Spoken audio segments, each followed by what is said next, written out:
Words podcast. We are your hosts. This is Nicole, and I am joined by Dexter. What's going on, y'all? And Armani. What's up, guys? And this week is another glorious Paint Sundays Black, where we are going to talk about all of the magnificent Black work that is being done on television, because we can't go to the movie theaters, obviously, with Black folk in it.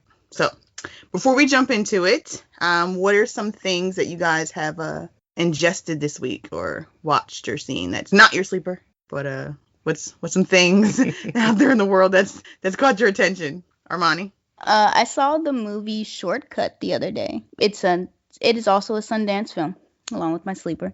But it just came out on the 2nd or the 3rd. It's kind of a Stranger Things. It's got a Stranger Things vibe to it. It's basically about some kids that their bus gets hijacked and their bus driver gets killed, and then the hijacker gets killed, and they end up in this tunnel where this monster, and they decide they got to kill the monster now. But it's a pretty good movie. Dexter, what have you watched? What's going on? Oh, man. Watched Homecoming. That was interesting. Homecoming season 2. I finished that. That was cool, I guess. Found out how she got in the boat. It's funny. It's funny how you think things are so intriguing, and then you find out how she got in the boat, and you're like, yeah, I guess that makes sense. I started watching Utopia. Yes, Utopia did get started. So Utopia will be joining the ranks because on this episode we have 2 finales. So we'll be down to 2 shows on Sunday. So we're going to add in Utopia on Amazon to the mix. It is not what you think it is. Oh, no, it is not. Yeah, because Armani, who told me about it, was like, oh, it's a comic book. Like, some people are searching for a comic. Yeah, it's a comic book, all right. Like Umbrella Academy and The Boys. Yeah. So it's not just some nerds looking for comics. It's not Big Bang Theory type shit. So it is definitely good. If you've not started it yet, feel free to join along and start it. Yeah, it fits into the death kill things we like to watch. Faux show. All right. So first up on this list this week is going to be Fargo. Hey. Okay. Fargo, episode 3. This week we get Timothy Oliphant joins the cast. He plays Dick Wickware, aka Deffy. Deffy. His name is Deffy. They call him Deffy. He's a U.S. Marshal who is tracking Sonny and Zelmare. What's her name? Zelmare.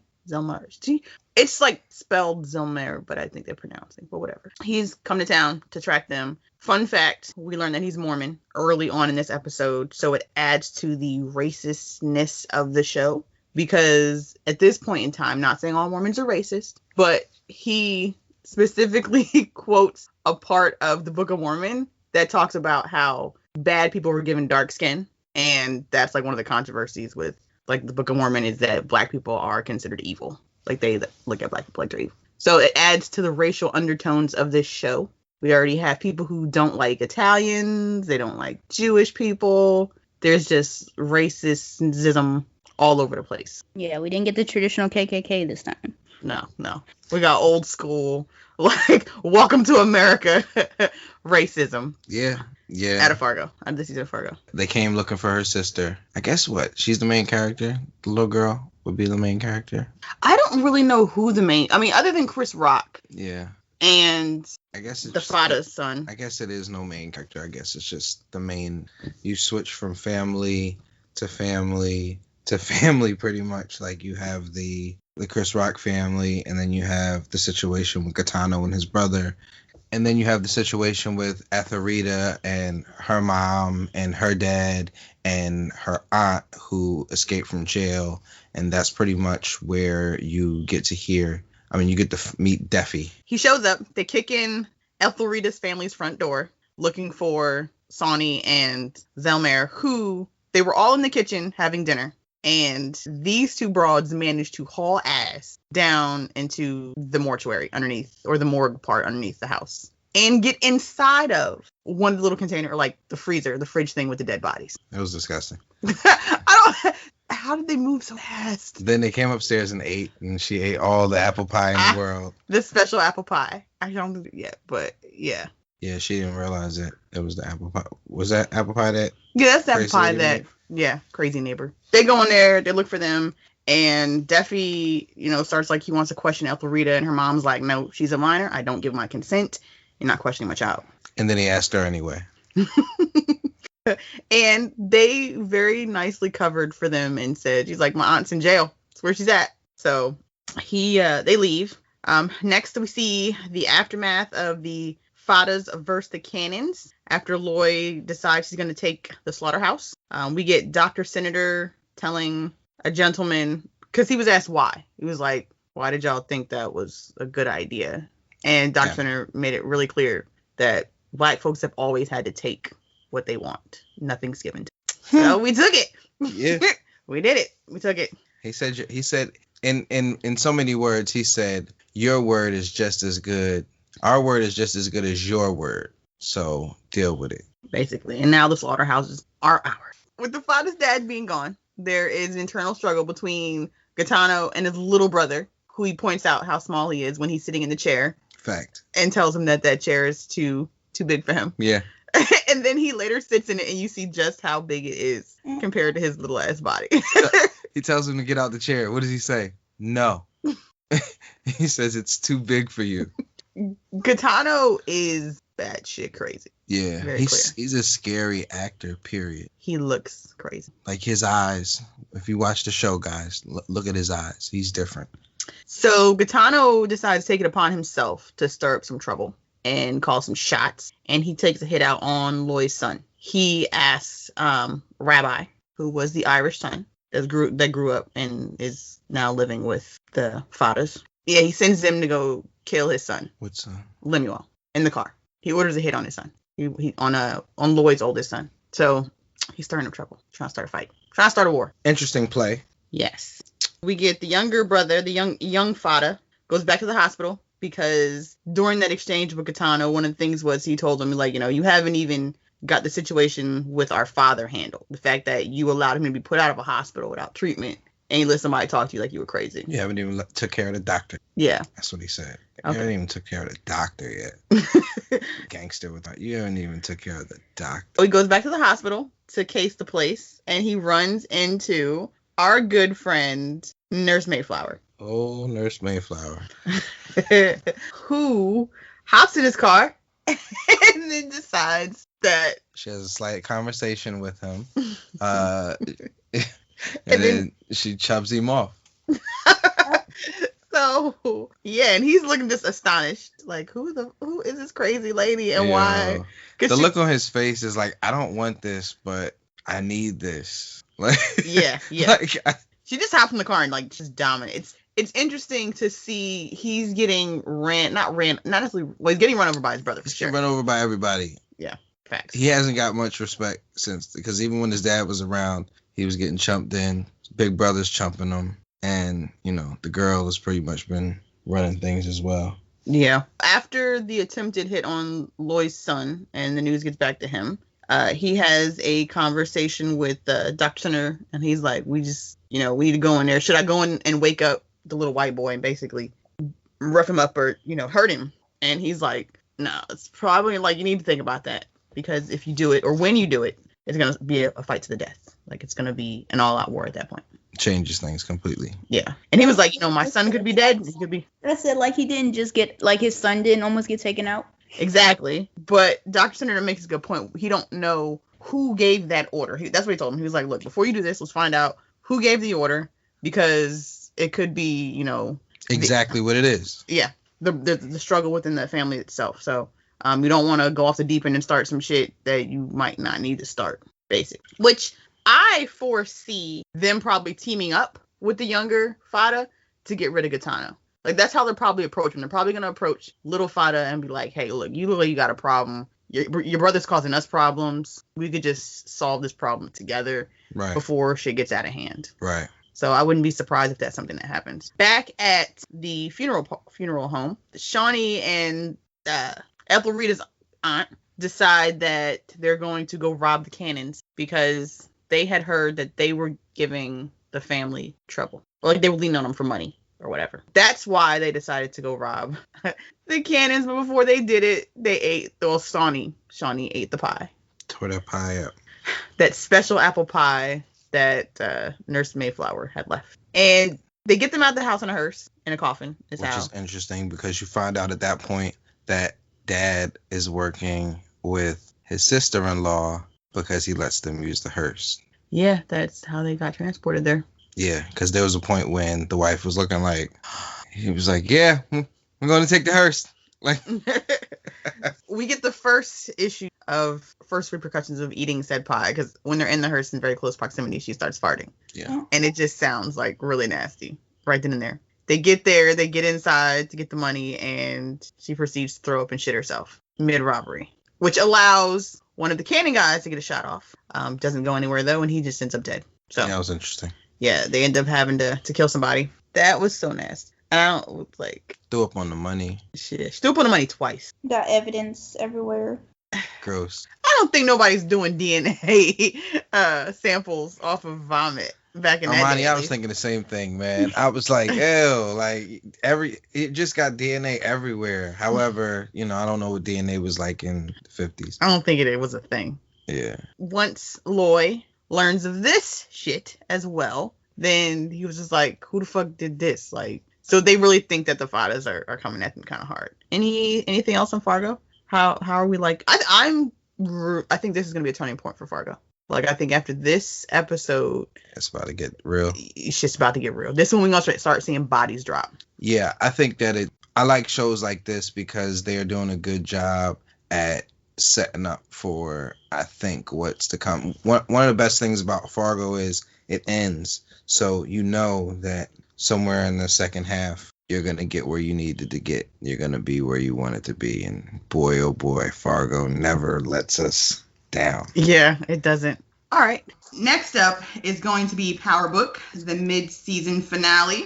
And this opens up, we see Monet asking Tariq questions about who this dude is that her son's got pictures of in his backpack. And Reek's just like, I don't know. It's none of my business. I'm too busy doing other stuff. But maybe Zeke knows who this person is. So we clearly kind of figured out Monet knows her son is gay. Like I got the sense last episode that she knows he's gay. And she's just like, look, you just need to be careful out in this world because they don't. He said everybody knows. Oh, okay. Well, that's what he was saying, Tyreek. He was like, it's not a secret. All my family, it's the people at school that don't know. And it's the guy that he's dealing with that doesn't want anybody to. Okay. So you think that's why isn't she against? No, she wants him to run the family. Yeah, which is interesting. So she wants him to be the one. She really wants her daughter to be in control. But if she got to pick out of her son, she seems to lean towards him. Well, he's the level-headed of the two. The other one is the muscle. I didn't really get as much of her wanting him to run it as much as the dad really wants him to take initiative from the cell. Earlier, she was like, I don't want him to do that. And he was like, nah, I want him to do that. And it was like, all right. And then she ended up telling the other one, watch your brother. And look what ended up happening. Facts. Then Tariq has a surprise birthday party thrown for him, which gets awkward when both of his, lady pals show up. However, Diana is there more on a mission from her mom to get the info that her brother dropped the ball on. And she does so, or her mom tells her to do so, by using her feminine wiles.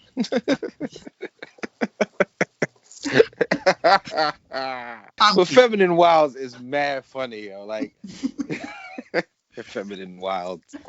So that's how she's going to extract this information from Tariq, or attempt to anyway. And we get Sax's crazy ass niece, who was supposed to go in and just kind of observe, has turned into her own private detective. And first she starts asking his friend mad questions about him, and he's just like, yo, what the fuck you keep asking me all these questions about Tariq for? Yeah, he hit her with the, yo, stop talking about my boy, yo. Yeah.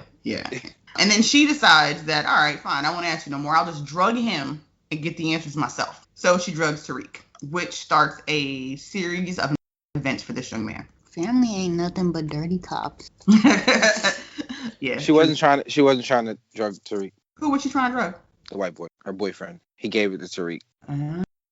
And he didn't know either. You know what I mean? He didn't know what he was giving him. He thought he was giving him a drink, but he ended up giving him that drink. And yeah, that's what happened. So, but she was trying to get as much information as possible from dude. She didn't even think that Tariq was going to drink that. Damn. So he ends up drugged. Then she manages to get into his phone and put a tracking, like share his location with her phone so she can see where he's at. And then she tells Sax, and he's just like, you broke all these laws, but thanks, I'm going to use them. Like, I appreciate it. Tariq had Tariq who had flashbacks to his sister? He was seeing her, right? There was a dream at the beginning of the episode by his mother, I believe. I guess dreaming that she was not there. I mean, not in jail or whatever. He had some sort of premonition when he went to the graveyard, and that's when what's the name took the pictures of him, right? Yes. So Sax follows him to his dad's grave, and Tariq is out there, saying things that are very incriminating. Extremely. And then we get Sax and Davis, who decide to team up to free Tasha, and the way they're going to do this is to prove that Tariq is the one who killed his dad. Now, I don't believe that a defense attorney can go into a courtroom and present something without having consulted their client. So how the frick does he think Tasha's going to just be like, okay, let's go with that plan? Like, she can put the kibosh on that shit real quick. Yeah, but then they kind of put her in the predicament of like, what do you want more, your freedom or your son? Her son. I don't know. Tasha ain't holding up in prison. Nah, but she's made it clear she doesn't want him to have to take the fall fist. So I don't know. But so that's Sax and Davis's plan. And last but not least, on things we don't give a shit about on Power, is the teachers with the useless storylines. So we get Jabari, who plagiarizes Tariq's work because he can't write, or he's got writer's block. And then we get his friend. We get Professor Milgram, who decides that since she can't get over Jabari, she's going to go ahead and sleep with Zeke. Is that what you gathered? I mean, that's what she did. Yeah, no, that is legitimately what she did. Like, she's like, all right, I'll use this. I'll get over him this way. So decides to find someone else to lay up with, which is going to come back and bite her in the ass big time. Well, they checked off the minimum one sex scene in episode.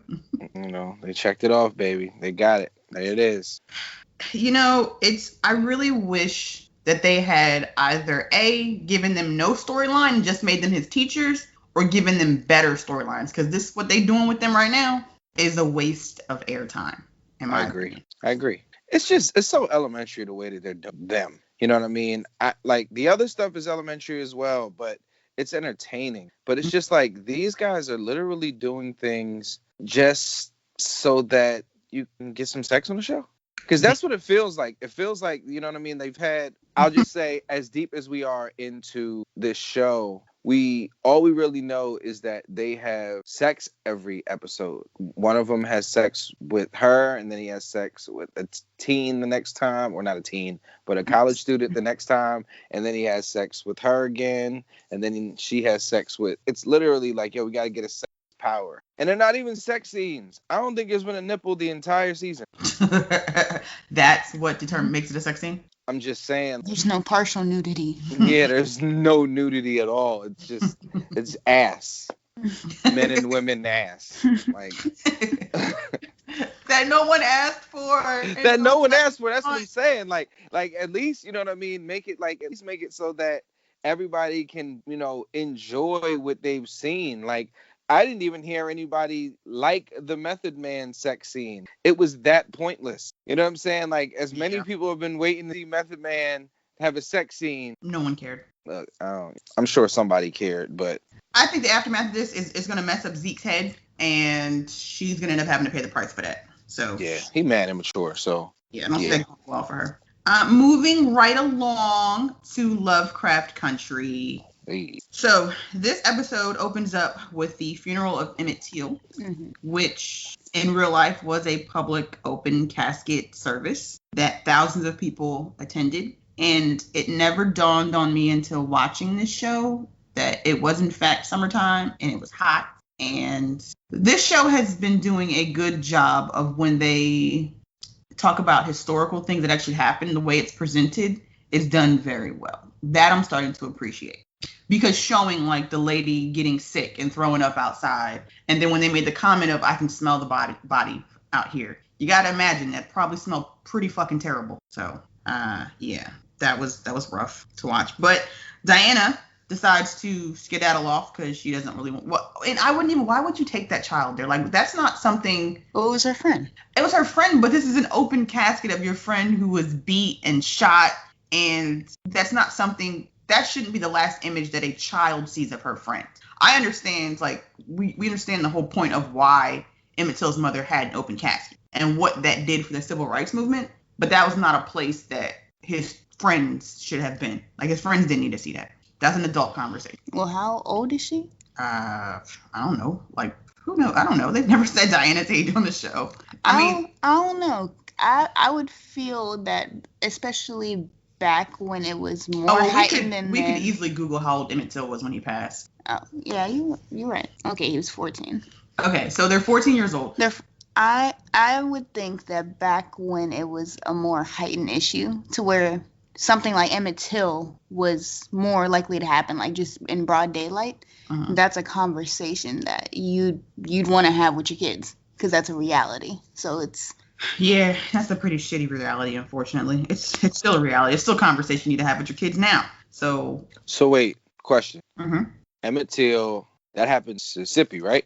Yes, he was murdered in Mississippi. Yep. Who's in Mississippi for that? Like, how was that her friend? He's from Chicago, though, right? He was from Chicago, and Emmett Till was visiting some relatives. He was visiting, like, his aunt and his uncle and his cousins for summer. Okay, and she's from Chicago. Yes. Mm-hmm. Got you. Okay, got it. So Diana runs off, and she gets confronted by Officer Lancaster and his shitty partner, who asks where the Ori's at, and she's like, what Ori? I don't know what you're talking about. And he's just like, well, your mama knows something. Where's your mama? He proceeds to then spit on his hand and rub it on her face. This was absolutely disgusting, but he puts a spell on her. This spell causes her to be haunted and hunted by two demon pickaninnies. So we get more historical things here. One of the pickaninnies, well, they were named Topsy and Bobsy. And Topsy is the name of the actual one from Uncle Tom's Cabin. When they showed this book earlier in the episode, I was just like, why would they even have that book in their house?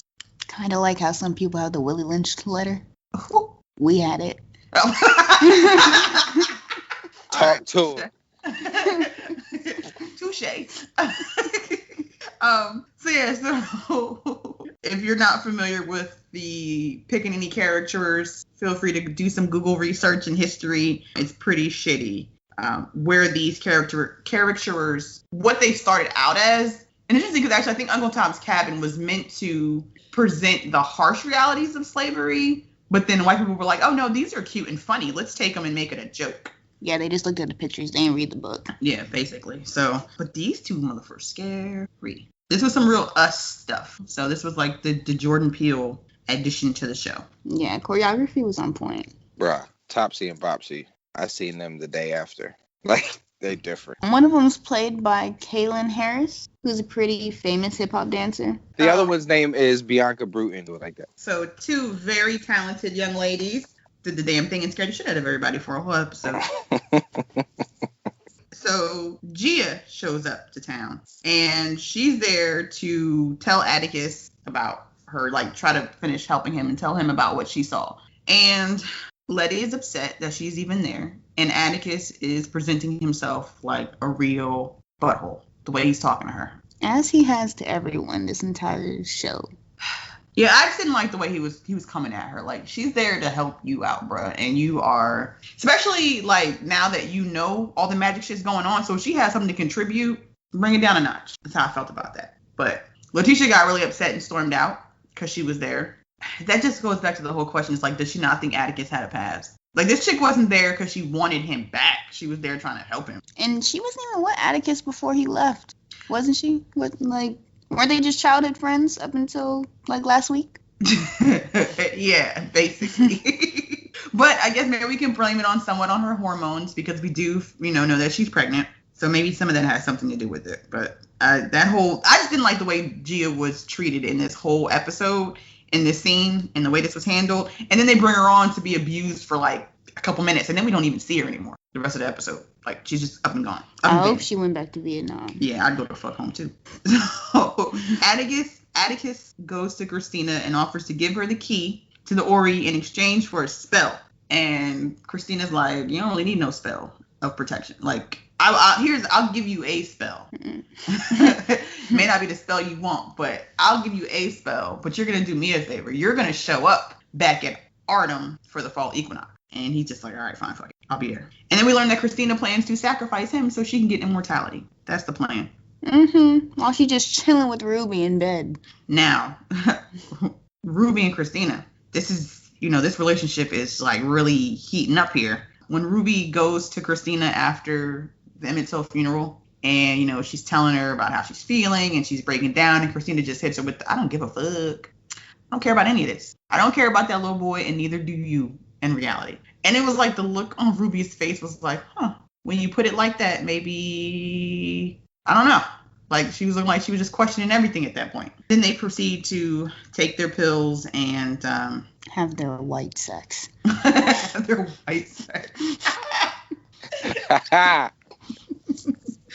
Yeah, they're like a real relationship. They got layers. They're different. You know what? And I almost I like it. Yeah, you weird because I don't like it.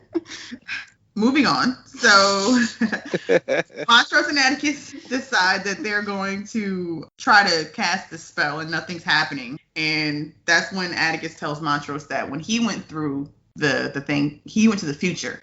And he saw that Letty is pregnant with his son.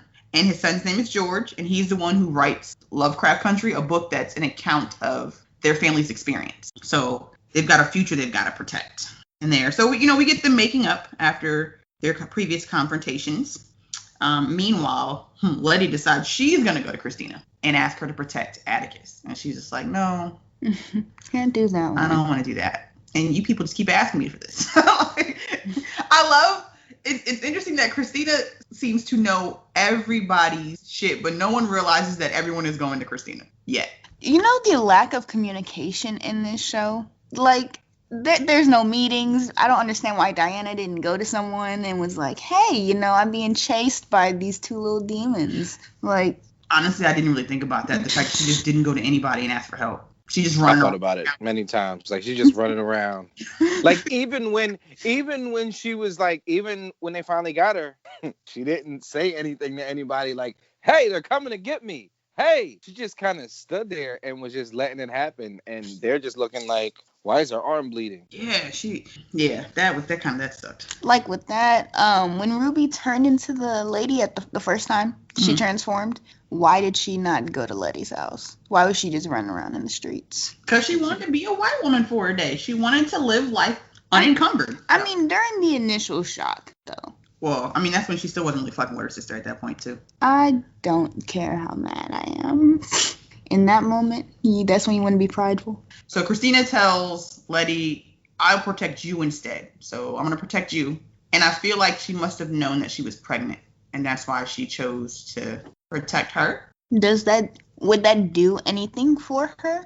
That's another son of Adam. Is that what he is? Yeah. Technically. But yes, it is. And if you think malicious Christina long term, that gives her another sacrifice down the line should she need someone else in that bloodline. Because at this point, it's just Atticus. So when she kills Atticus, if her plan was to go well, that would be the end of the bloodline. So if she needs more blood, then who's she going to get it from? So super diabolical. So she casts a spell on Letty to protect her. And then she gets attacked by two cops. And they do to her exactly what was done to Emmett Till. They beat her up. They shoot her in the head. They wrap the cotton gin wire around her neck and then proceed to throw her into the river, which she climbs out of. But she climbs out of it a slightly different person, a little more empathetic to the situation. And she goes to Ruby and she's like, you know what? I get why y'all don't like being lynched. Yeah. I kind of see why y'all are so upset. Super violated. Yeah. They was beating the shit out of her. She had no choice and then got right back up out of that water in 2 seconds. Like, they threw her in that water and I was like, oh, that's different. Because for you to go through that and then just go back to regular. Uh-huh. So Ruby ends up finally telling her sister about her relationship with William and Christina. And Letty is like, you shouldn't trust her. She cannot be trusted. And Ruby's like, she's the only person who has been straightforward about what her intentions are for the most part. And Letty's like, no, she wants to kill Atticus. And Ruby's looking like, I don't care. Am I supposed to care? Like, what has he done for me? All he's done is cause problems, like, and I'm supposed to be upset by that possibility. So Ruby's like, yeah, well, that's your problem, not mine. And then Diana ends up getting attacked by Topsy and Bopsy. So she went home. And then her uncle finds her. He's holding her because he doesn't see the two demons. And she ends up getting scratched up really bad and ends up in, I guess, a coma. Kind of a coma. Some kind of demon-induced coma thing. And then... We'll see. Yeah. Ending up the show, Lancaster and his homeboys, the Fuzz, show up at Letty's house and try to get in.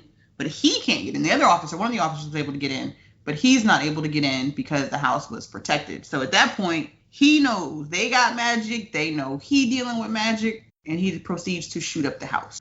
Just as Atticus rolls up. And Letty sees Atticus. And then, she sees he's about to get shot. So she, I guess, decides, since she's protected, she's going to run out the house to save him. Yeah, she tried to bully Superman. Yeah. And one of those monster things shows up out the ground and starts wrecking shop on the cops. And then at the end, we see that Atticus, it just kind of bows to him, or I don't know if he can control it or if it's just his pet now. So maybe whatever that spell was that Christina gave him, evidently that's what it did. It gave him the ability to summon a pet monster. You can get a little help. You don't get automatic protection, but you can get some backup. Think about it like that. Yeah, basically. You sure he wasn't already? He ain't already have that? He's like the golden child. But he's been under stressful situations where he's been in danger and he's never produced it before. And they attacked him last time. But they never, you said they attacked him last time? Yeah, when they were in the woods in the first episode, I believe. I mean, they were running after him. He didn't know that he could. He didn't know. He wasn't that close to him to the point where he could turn around and be like, you know what?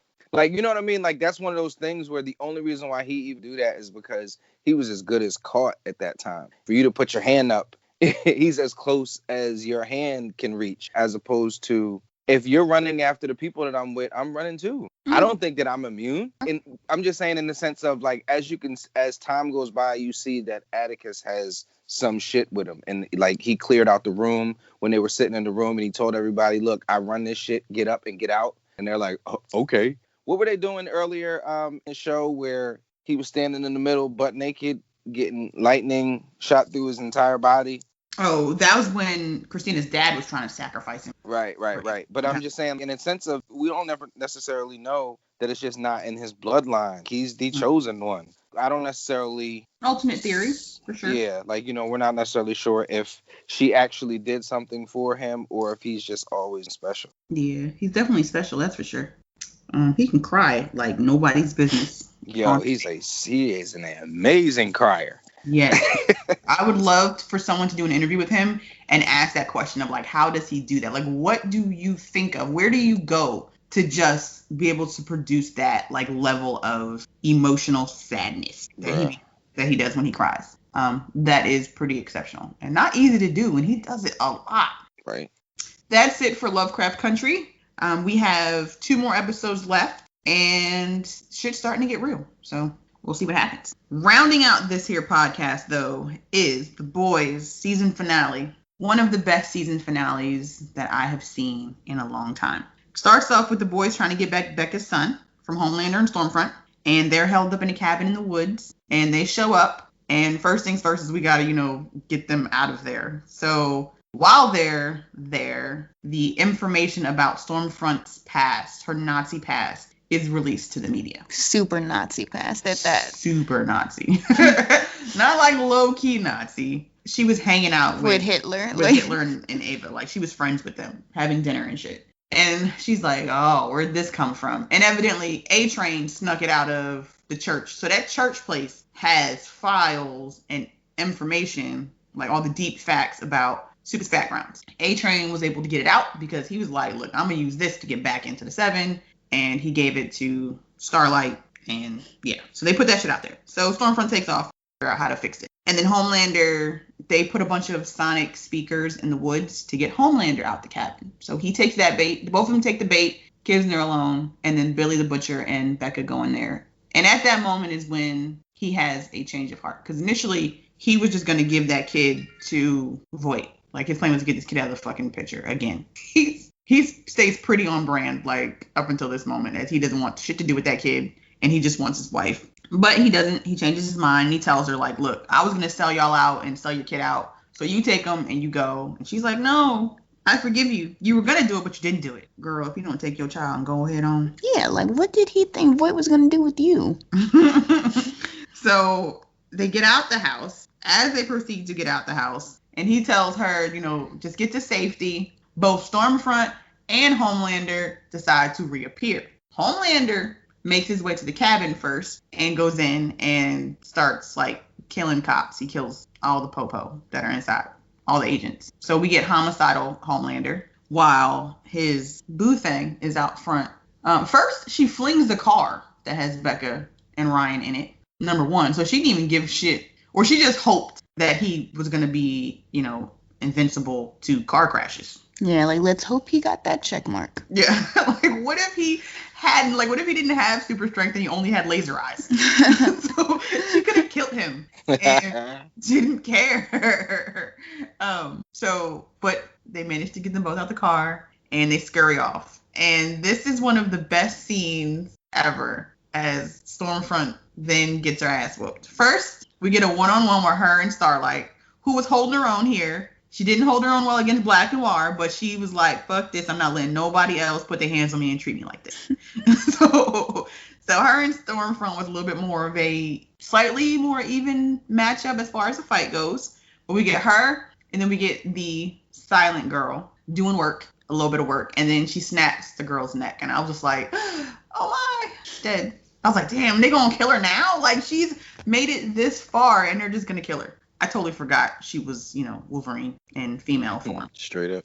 Yeah. So, yeah, she regenerates. And at the same time, Queen Maeve shows up. And then they commence to a 3-on-1 ass whooping of Stormfront. That ends in a nice little curb stomp. Yeah. They were kicking the shit out of her. Yeah, they beat the shit out of her. And it was amazing to watch. And I loved when what's-his-face was just like, oh, so girls do get it done. This is the second time that she saved the day. I think so. Mauve, because she did the peanut thing to Noir.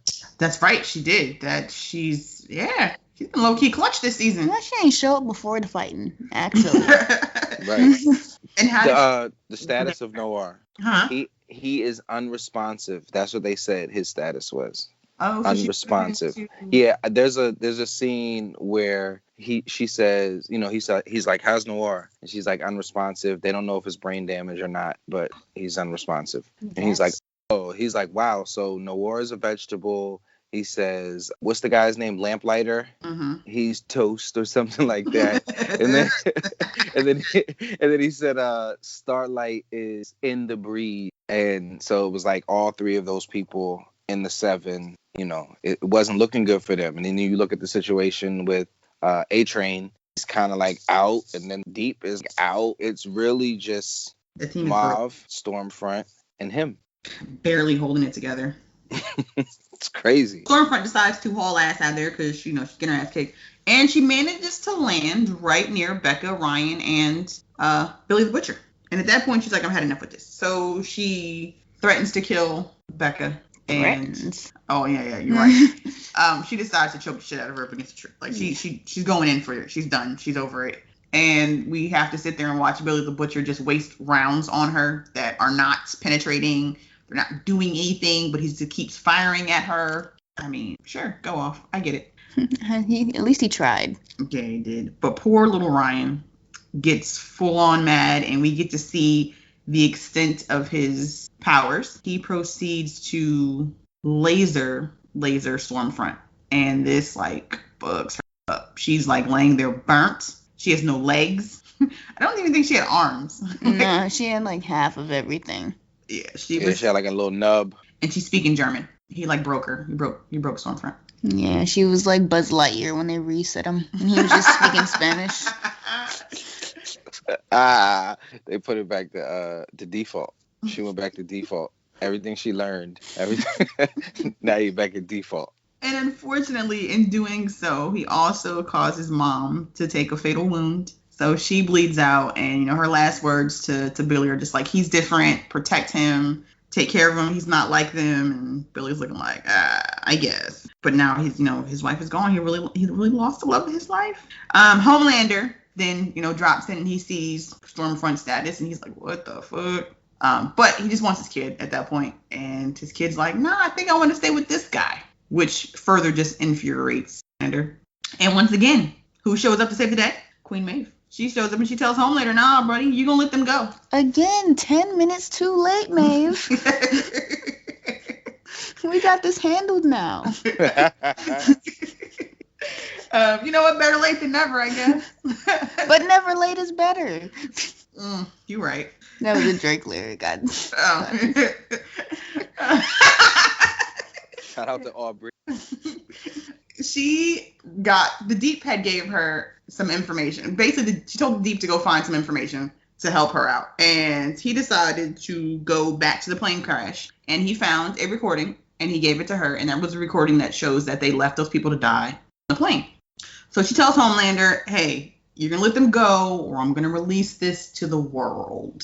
And he has a choice to make. And he looked like he was having it. At first, he looked like it was a difficult decision. But then he quickly was like, fine, let them go. Because she was like, no one will ever love you again. And that just hit him right in the feels. Because clearly that's all he cares about is being loved and his persona. So Billy takes off with Ryan and we get them speeches and denouncing Stormfront and taking back all the crappy things that he said about Starlight, basically saying she wasn't a traitor and, she's good and stuff like that. A-Train gets back into the 7. And just leaves the Deep in the dust. This scene was hilarious because the Deep at first looked like, yeah, he stole something from you. This is unacceptable. And they're like, you know what? But it showed initiative. So A-Train, you're going back to the 7. And A-Train's like, I'm out, bitches. I'm pretty sure that's literally what he said. And the Deep's like, well, what about me? And they're like, yeah, no, you, on the other hand, you still got 7. Yeah. And being that they just let a Nazi in, it's only right to let the black guy back in to fix that. Is essentially what happened. And then the Deep throws a tantrum and fuck y'all. I'm out. I'm leaving too. I'm gonna go figure out another way to get back in. Because he was like, you made me marry this weirdo woman and I've done all this stuff that y'all asked me to do and I'm still on the out. So he's not too happy about that. But then the guy from the head of the church calls Senator or Congressman Victoria Newman. And he's telling her, hey, we can work together. I've got all this information on Supes that can help you bring them down. And she's like, oh, really? Great. I appreciate the assistance. And then we see his head explodes or his body does what everyone's been doing, that spontaneous combustion thing that happened in the courtroom. And then we get a shot of her outside of his house. So we learn that she herself is a Supe and she is the Supe that was blowing everybody up, which now makes sense as to why she wasn't harmed in that situation. Because I was really wondering, like, how the fuck is everyone around her blowing up and they seem to be missing her? She seemed to be the target, but made it out unscathed. Which is interesting because during that, she has really good control of her powers. If you think back to that situation as she's blowing everybody up, but she's managing to seem like she's in distress. She played that off really well. I didn't watch that well, so I'm gonna go back and look at that because I wasn't even looking at the senator during that. Yeah, it's quite interesting how she played that off. So what did y'all think overall of this season of The Boys? What are y'all thoughts? Armani, what's your thoughts? I liked it. It was my first season of watching, so I'll definitely be back for season 3. Okay, Dexter? You didn't watch 1? No, I didn't. Oh, go back and watch 1. It's silly. You at least gotta watch the first episode of season 1. Oh man, that whole the whole season 1 it's really a comedy. That's why this show, I think it has all of the remnants of a good show. They have the pacing is great. The characters are all completely different, and it's dope how they all have their own arc, their own storyline. They all have their own little thing, but nobody knows anything about most of these people's lives. Nobody knows anything about their lives. However, they all have individual things that make them, you know what I mean, as opposed to say like an Umbrella Effect. Or wait, what's it called? As well as an Umbrella Academy, that they have differences as well, but they don't seem to have the character traits that these guys have. Boys is different, man. It is. And to be honest, you know what? You're completely right. In that the first season was presented almost like a comedy, like a dark comedy. And this season took it up a whole nother notch. So I'm really interested to see, like, coming out of season 1, I was just like, man, okay. It's a comic book superhero show that's dark, so I like it and I'll watch it. But to be honest, like, I struggle watch the first couple episodes of season 2, but I'm actually really looking forward to season 3. So I'm all in for season 3 because Homelander is going to go batshit crazy. We didn't even talk about the fact that this episode ends with him masturbating over the city because he's such a weirdo. So Cutscene from the first season, and that's really something that you can attribute to them not being able to. They didn't feel like they could go over the top in the first season. Mm-hmm. They most definitely went there this season. For sure. And it was much appreciated. If you have not caught up on all of The Boys, you're caught up now. Season 2, because we've spoiled all of it. So we're going to do something a little different for next week's podcast, for the next episode, because we've lost 2 shows this week. We lost The Boys, and Power is on its mid-season finale. So, Dexter, do you want to tell us about that assignment that we're going to do next week? Okay, we'll be watching Charm City Kings, which is something on. It's a HBO Max exclusive. It's an Overbrook production, which is Jada Pinkett Smith and Will. They did ATL, the movie, back in the day.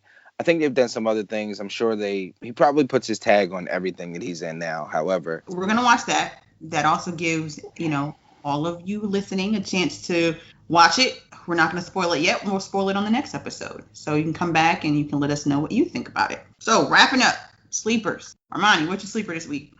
My sleeper this week is Possessor. It's a Sundance film that came out October 2nd. So it is something that you probably will have to pay to watch. Mm-hmm. And or find it. And or find it online. Not condoning it, but do what you got to do.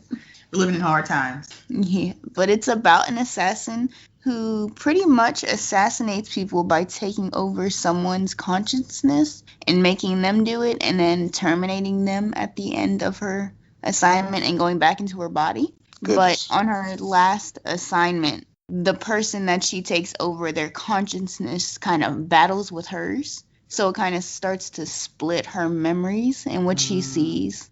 It's a pretty different take on Possession. So it was definitely a really good movie. Okay.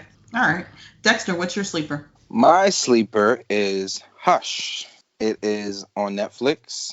It is about a deaf woman who lives in an obscure place, which is interesting because you being deaf and living in the middle of nowhere sounds counterproductive. However, she lives in the middle of nowhere, and it's kind of a slasher-ish film, but it's an interesting film because she's deaf and she's prepared. So it's not like one of those situations where she's this person who is just weak. She's not weak. She's actually kind of a beast. So it's a very interesting take on a home invasion type of movie. It's done by Mike Flanagan, which is my guy who did Bly Manor and Haunted Hill House and Dr. Sleep. Check it out.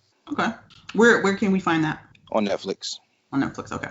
My sleeper is something a little lighthearted and fun because I feel like 2020 has been it's had its ups and downs. So sometimes you just need some lighthearted stuff to watch. So one of my go-tos when it comes to lighthearted things is HairSpray. So if you're a fan or don't mind movies with singing and musicals, then the HairSpray, the 2007 remake, not the original with Ricky Lake, although that is great as well. So actually, you can watch either one. But the remake with John Travolta and Queen Latifah is my go-to for happy space sometimes because the movie is hilarious. It has Amanda Bynes in it, who I think this was like one of the last things that she did before like she had her whatever she has going through. And Amanda Bynes is so funny. She's one of the people that you root for to get better and have a comeback, or at least I did. Her and Britney Spears. I'm still waiting on them comebacks to get it together. But anyway, so HairSpray, yes, it's great because it has a song that was not in the original play or the older movie that was written specifically for Queen Latifah in this film, and we get to see Queen Latifah show off her pipes because everyone, enjoys her rapping, but sometimes people forget that Queen Latifah can sing. So that I didn't watch Chicago. She sing in Chicago too? She does some singing in Chicago, but not like this scene. Like this is almost a song. Like, this song is on some playlists. It's so good. The song's great. Yeah, Queen Latifah does her thing in it. So yeah, HairSpray. It is available on Netflix as well. I'm pretty sure you can find other places, but it is on Netflix right now. Anything else we need to discuss? No, I think we covered everything. That's it? That's a podcast? And that's a podcast. All right. So make sure to like, subscribe, rate, share this podcast with a friend. You can follow us on Instagram, Twitter, Facebook, all of it's House of Blurs. And until next time, take care of yourselves and be good to each other.